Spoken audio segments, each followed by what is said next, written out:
Čo sa mi zatiaľ na MyLife najviac páči?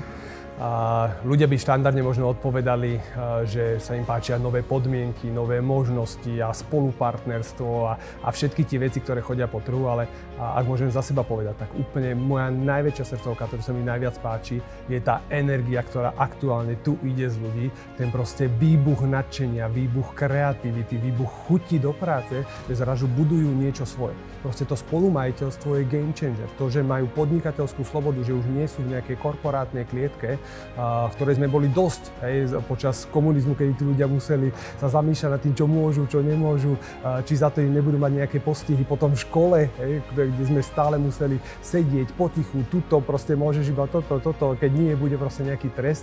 A my sme prišli predsa podnikať. A zrazu my sme roky boli zavalení smernicami, nariadeniami, tým, že compliance bol nad obchodom a zahraničie bolo nad Slovenskom a stále človek nevedel, čo všetko vlastne môže, nemôže a to tým ľuďom uberalo veľmi veľa chuti.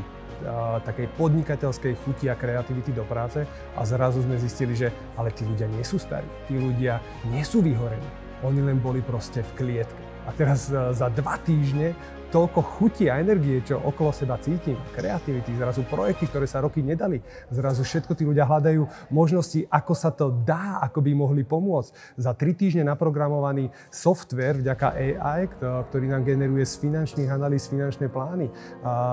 Dokončený projekt Finplay, čo je ako simulácia pre profesionálnych finančných sprostredkovateľov na to, aby si mohli zahrať hru a simuláciu v gamingovom prostredí na profesionálnej úrovni historickými dátami, všetkými úrokových sadzieb a trhov a reálnymi produktami. Ďalšie vzdelávanie, ktoré pridávame, to spolumajiteľstvo, extrémne zlepšenie podmienok, proste to tých ľudí aktuálne naplňa energiou a ja sa z tej energie živím. Proste z toho nadšenia je pre mňa nákazlivé a potom ho môžem ďalej rozdávať. To sa mi zatiaľ najviac páči na MyLife. MyLife je náš život. To je firma, ktorú sme si my vytvorili, vymysleli podľa svojich predstav. Po tých rokoch v tom biznise už človek nechce robiť v korporáte, kde proste má podmienky, ktoré mu nevyhovujú. Naša predstava o podnikaní je diametrálne odlišná od predstavy nejakých investorov, nejakých šéfov. My chceme si ten biznis riadiť sami a vieme ho riadiť sami, takže preto sme teraz založili MyLife. MyLife vnímam ako obrovskú príležitosť a najzaujímavejšie je na tomto, že keď sledujem ľudí, ktorí sa o tom dozvedajú prvýkrát, o tom samotnom princípe, o tom nápade, že ako by malo MyLife fungovať a že jak to ľuďom ako keby dlho trvá, keď pochopia ten hlboký zmysel. Akože MyLife nám prináša hrozne veľa, proste je to niečo jedinečné.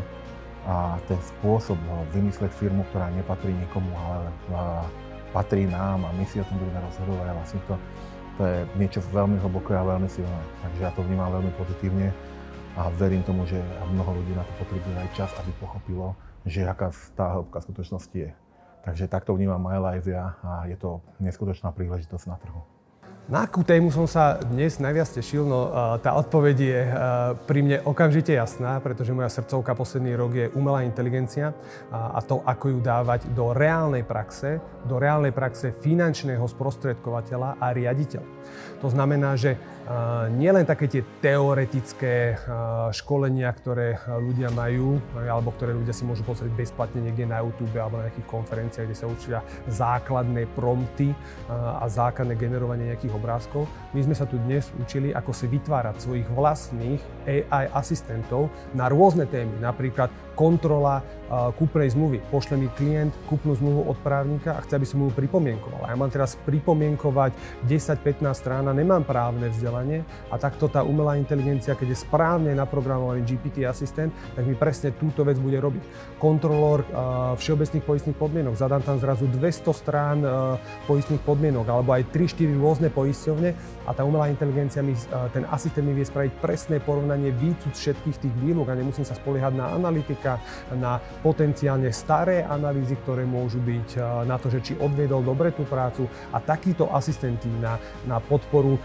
Excelu, programovania, webových strán, môj marketingový vlastný asistent, to môže byť aj kaučový asistent môj, že proste môžem tam mať psychológa, kauča dokonca, môže to byť môj učiteľ angličtiny a toľko tých využití, čo má umelá inteligencia v dnešnom svete a sú často podceňované a nevyužívané, tak to je určite moja srdcovka. A ja mám obrovskú radosť aj z toho, že nielen moja, pretože 50%, polovica dnešných účastníkov zo 120 ľudí sa práve prihlásilo do tejto skupiny a učia sa, ako si tvoriť vlastných asistentov a využiť tých, ktorí sú vytvorení, ako tvoriť umelecké diela vďaka aplikácie Midjourney, ktorá je ešte lepšia v tom ako štandardný ChatGPT, a ako si upravovať tie obrázky, ako rozpohybovať tie obrázky v rámci sociálnych sietí, to znamená, že tvoriť gifka z toho PNGčka, tak aby tie storička a algoritmy sociálnych sietí, aby vás posúvali vpred.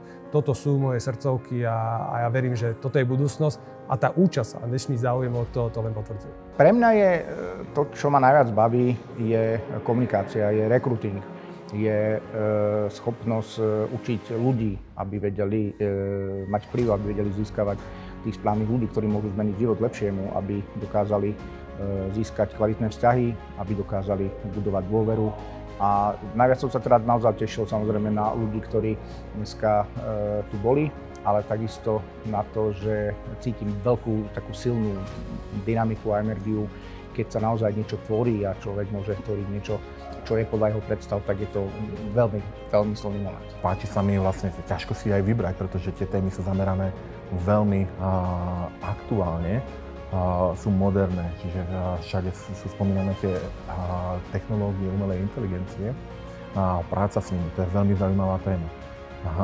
Samozrejme, že ako dokázať ponúknuť príležitosť MyLife ostatným ľuďom, či sú to nejakí kolegovia z iných štruktúr, tak z iných firiem, tak samozrejme, že tu na tie inšpirácie sú tiež dôležité.